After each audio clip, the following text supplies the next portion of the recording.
নমস্কার আমার প্রিয় বন্ধুরা, আজকে স্বাদের সফরে একটু মুচমুচে কুরকুরে বড়ার রেসিপি নিয়ে হাজির হয়ে গেছি।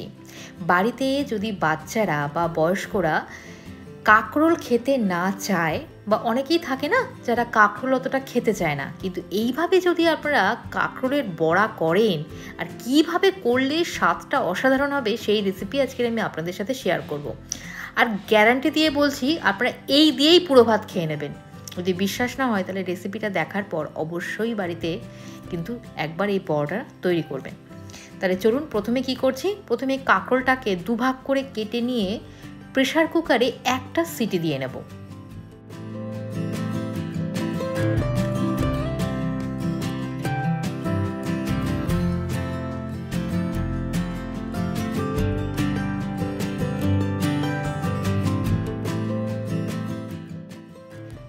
সেদ্ধটা কিন্তু ভালোভাবেই করতে হবে, যেন হাফ বয়েল বা 80% কুক না, একদমই 100-এর মধ্যে 100%ই কুক করে নেবেন সিটি দিয়ে। একটা সিটি হাই ফ্লেমে দিয়ে নিলেই খুব সুন্দর কিন্তু এটা সেদ্ধ হয়ে যাবে।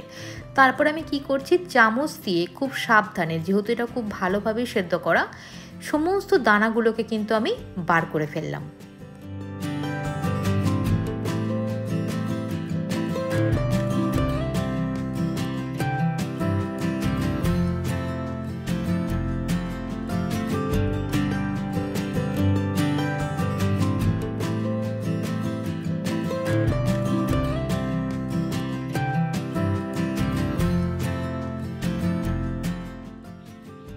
এবার আমি কাঁচা লঙ্কা আর আদা দিয়ে প্রথমে তো এটাকে একটু মিক্সিতে দিয়ে ভালো করে পেস্ট করে নিয়েছি, তারপর কাঁচা লঙ্কা আর আদা দিয়ে আবারও ভালো করে পেস্ট করে নিলাম।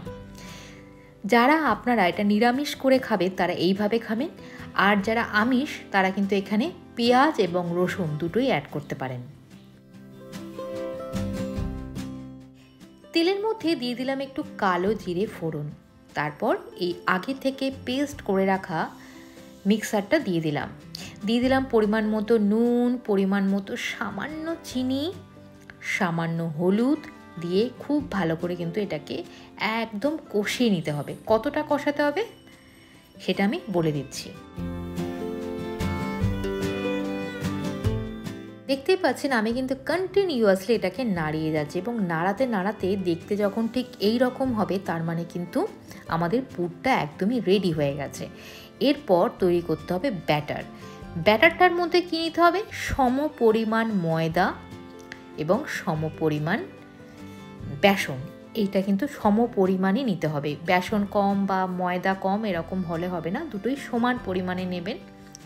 তার সাথে দিয়ে দেবেন সামান্য হলুদ, চিনি দেওয়ার দরকার নেই, পরিমাণ মতো নুন, যেন বেশি নুন না হয়ে যায়, এবং একটু কালো জিরে আর সামান্য একটু হলুদ দিয়ে ব্যাটারটা আমি ওদিকে রেডি করে রেখেছি। এরপর এই পুরটাকে কাঁকরোলের মধ্যে সুন্দর করে ভরে ফেলছি, যেভাবে আমি দেখাচ্ছি আপনাদেরকে, দিয়ে হাতে দিয়ে একটু চেপে চেপে যাতে বেরিয়ে না আসে ওটাকে আমি মোটামুটি ফিল করে দিচ্ছি।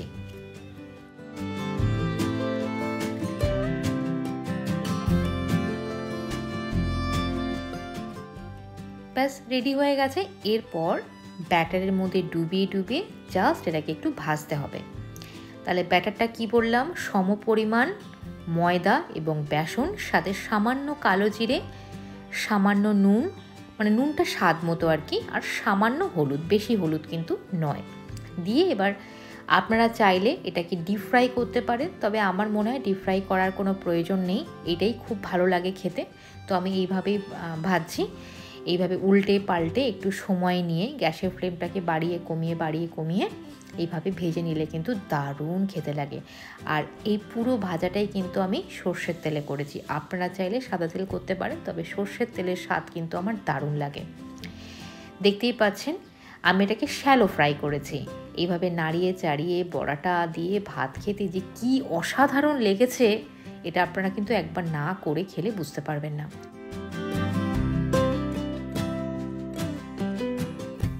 আপনারা কি ঘরে বসে সুন্দর সুন্দর কেক পেয়ে যেতে চান? তাহলে কিন্তু আমার কাছে অর্ডার করতে পারেন। কিভাবে অর্ডার করবেন?